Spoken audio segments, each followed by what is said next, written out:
Dr. Shiva Prasad from Visakhapatnam. My question is to Sunil. Ideally, one would like to have, obviously, patients in steroid-free remission in AIH on azathioprine.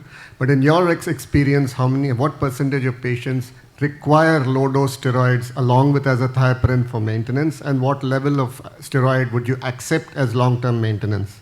So I think this is a very good question. Most of our patients would be on low-dose steroids.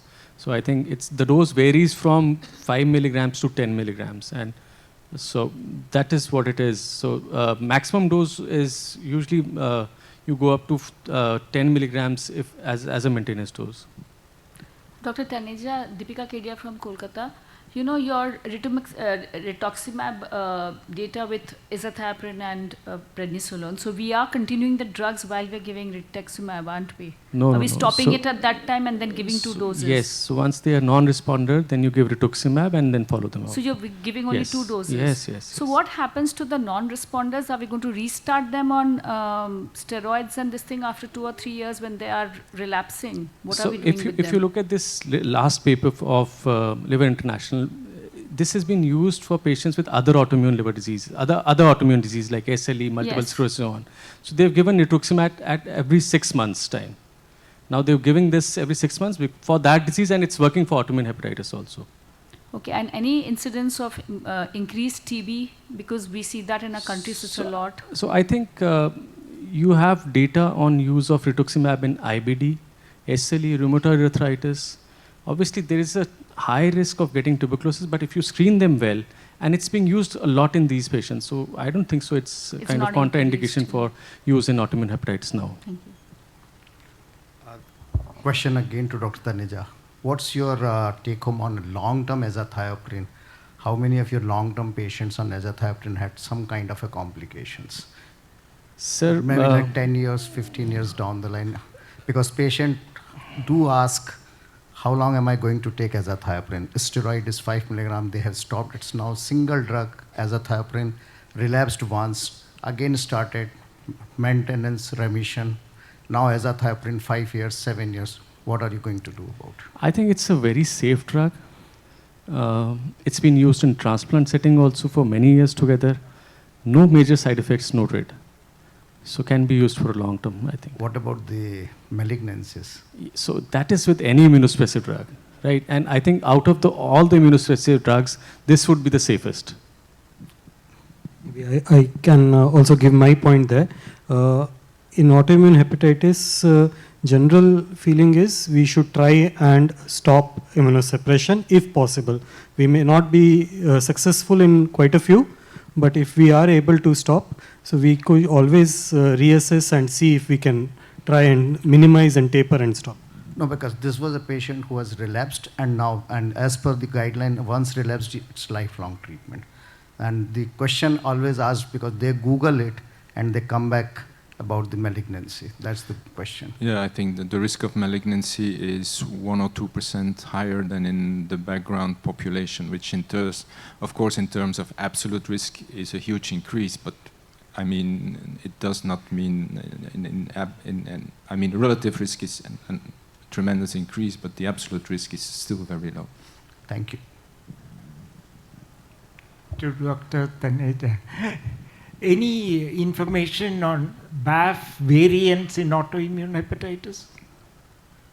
I am not aware of it, sir, so far.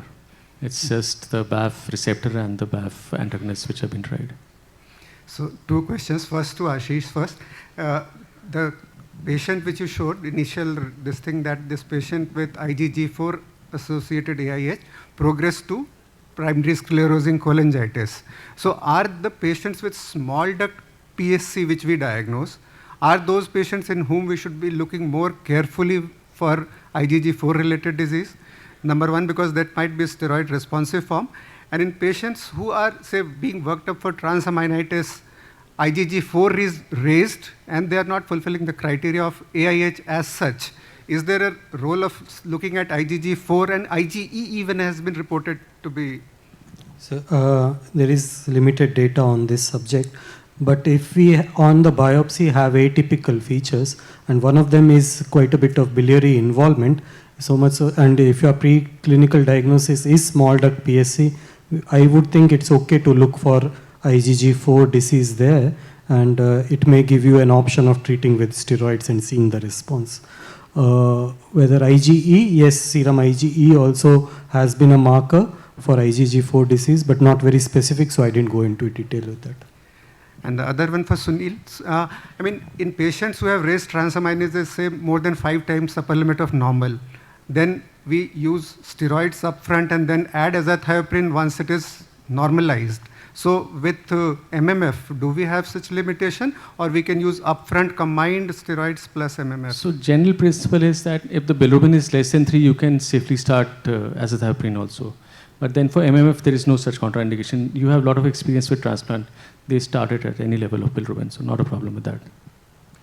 Yeah, just my question is a little clarification on azathioprine. You had mentioned in your presentation that TPMT you would do before starting. Is that a practice routinely? Because TPMT really is not seen much in our country. It's the NUD mutations that are seen. So is it required to do both before starting, or would you just prefer to just monitor closely and then decide?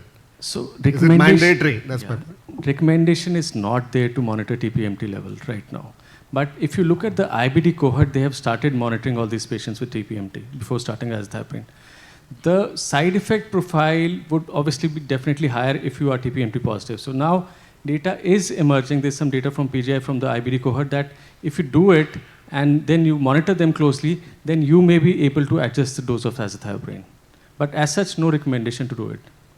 Sunil, my question is, young female, typical autoimmune profile raised as UTPT. Do you still need a liver biopsy, which was mandatory earlier? Sir, for me, AIH is diagnosis on histology. I would not treat without doing histology because we have to give almost lifelong immunosuppression to such patients. You cannot have a patient on immunosuppression without doing a biopsy. So if there is no other explanation and you have a classical autoimmune profile, young female, autoimmune, still you'll do it? I'll be wary of starting steroids without doing a biopsy. Okay, and second is you have an advanced liver disease decompensated. When do you say no steroids and straightway transplantation? Advanced liver disease, less for transplant straightaway, there is no doubt about it. There is some data in which small dose of steroids have been tried with the caveat that they should be listed for transplant. So 20 milligrams of steroid has been tried in some patients, but obviously, you don't know what is the outcome of these patients. They might develop SVPN infection and they would die of getting 20 milligrams steroid also. So what is the point of no return? Yes. Ideal is to do a transplant if they are, they're fitting into the criteria for transplant. No steroid at this stage.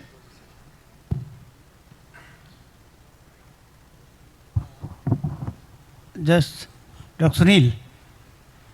Yeah, here.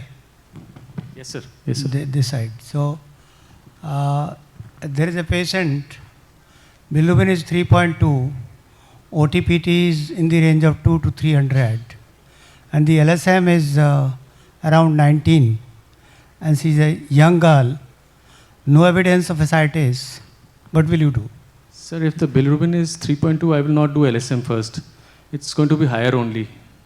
But then if it is bilirubin is 3.2 and enzymes are raised, I'll do a biopsy and see whether there is autoimmune hepatitis or not. Platelets are low.